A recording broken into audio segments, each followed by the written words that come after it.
Masalah mafia karantina kini muncul kembali. Indonesia sepertinya sulit sekali untuk lepas dari mafia. Hampir berbagai aspek selalu ada mafia. Bahkan dalam keadaan pandemi pun kita punya mafia. Salah satunya mafia karantina. Buruknya sistem pelaksanaan sehingga memunculkan oknum-oknum mafia karantina. Beberapa kasus pelanggaran karantina banyak terjadi, seperti kasus meloloskan diri dari karantina, di antaranya kasus penangkapan 11 tersangka yang meloloskan WNA India tanpa karantina.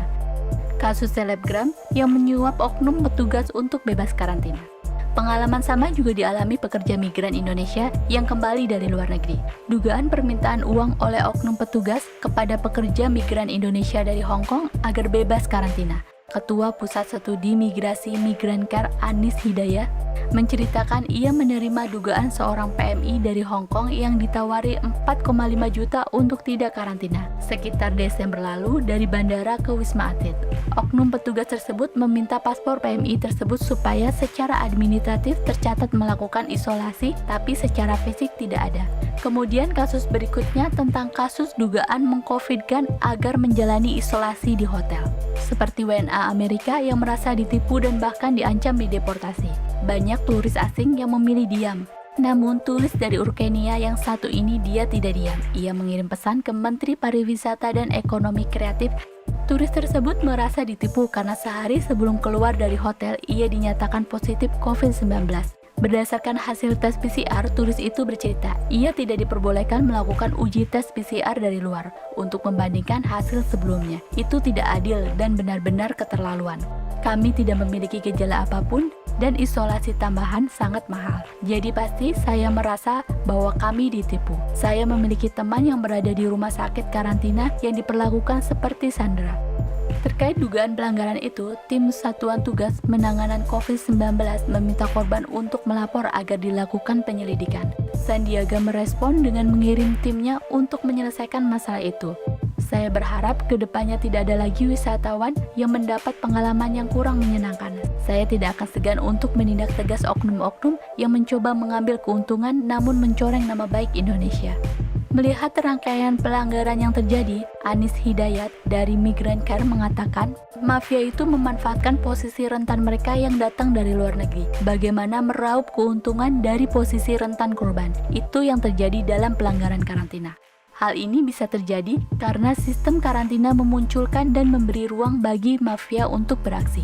Jadi pengawasan SOP koordinasi tidak jalan sehingga yang datang ke Indonesia asal didata saja, di checklist berapa masuk tanpa cek fisik. Ketika ada penipuan, tidak terekam sehingga membuka ruang manipulasi dan kecurangan. Untuk itu, Anis meminta pemerintah untuk segera mengevaluasi sistem, kebijakan, dan petugas karantina. Lalu melakukan audit dengan mengumpulkan keterangan korban untuk melihat di mana titik bocornya. Jangan-jangan bocor di semua titik sehingga potensi kecurangannya terus berlangsung.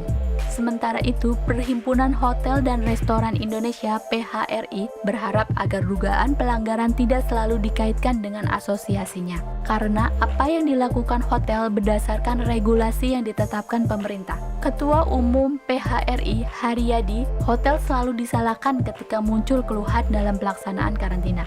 Katanya hotel hanya menjalankan ketentuan sesuai aturan pemerintah, seperti prosedur tes, makanan, hingga lamanya waktu karantina. Seperti kasus WNA Urkenia yang ingin melakukan tes PCR di lab yang ditunjuk, tapi dalam aturan tidak bisa. Lab harus ditunjuk ke Menkes dan pihak hotel telah menjelaskan konsekuensinya. Kemudian ia juga menjelaskan kenapa karantina 10 hari, biaya jadi bengkak, lalu makanan kenapa harus dari hotel. Ia menjelaskan persyaratan Satgas seperti itu, tidak boleh ambil dari luar termasuk online.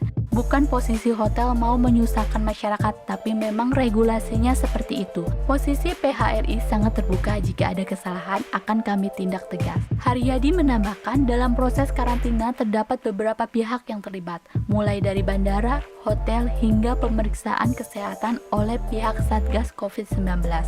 Posisi ini berpengaruh pada berbagai kemungkinan adanya pihak-pihak yang mungkin punya etikat tidak baik. Kasus-kasus seperti ini sering terjadi, dan mungkin akan menjadi kasus yang biasa terjadi. Negara pun akan dikenal sebagai negara mafia karantina jika tidak ada langkah yang tegas dalam menyikapi masalah ini. Semua pelaksanaan perlu pengawasan, namun pengawasan sendiri kadang tidak bisa menjamin terhindar dari mafia-mafia itu.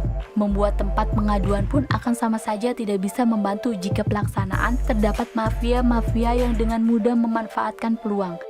Bagaimana cara menutup peluang para mafia itu beraksi? Bagaimana memberikan sanksi dan hukuman yang tegas bagi para mafia itu?